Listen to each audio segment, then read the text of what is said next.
India Leingak Amadi Manipur Leingakna Lairaba Praja Meeyam gi ana Laiyeng Mateng Pangnaba PAIKHATLIBA CMHT AMASUNG PMJAY scheme gi matangda IDP singbu MAMUT TANA KHANGAHNNABAGI PANDAMDA Manipur Leingakki Directorate of Health Services ki MAKHADA State Health Agency AMASUNG District Implementation Unit CMHT PMJAY THOUBAL ANINA SINDUNA HOUKHIBA YUMSAKEISHA NUMITTAGI CHATHARAKPA Awareness Program ngasi LOISINKHRE Numit Homni Chupna Thoubal District ki IDP Singna Lairiba Tongan ba Relief Camp Ahumda Chatharakpa Awareness Program adugi aroibo oina ngasi Khangaboki Rice Resource Station da Labour Relief Camp da pangthokpa Awareness Program aduda CMO Thoubal Dr. Y Nokul DPM Thoubal District Health Society CH Basanta Amasung District Implementation Unit CMHT PMJAY Thoubal District ki District Coordinator Haubam Sankana Thoram Thongdokpagi Athoiba Mitung Thoramapu amasung akhanaba mitung oina saruk yaki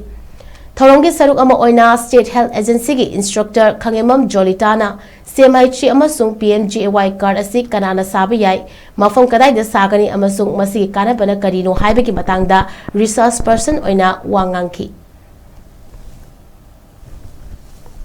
प्रधानमंत्री Jan Arogya Yojana daily रोगी को set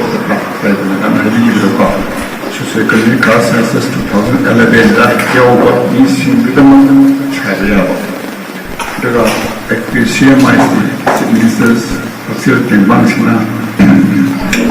maroi nimagi mamangdagi Lairaba Praja Meeyam census da tasina Lairaba adu kumai da kubatan kubatan haisira ko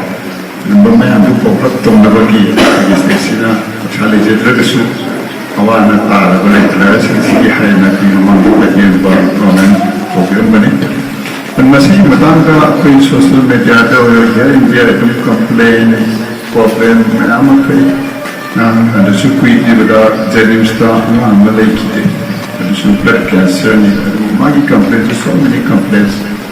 Mereka inquiry ke doktor nak koi dah terlepas dah istana kena doktor. Kita aku mesti le pharmacy tu mana laga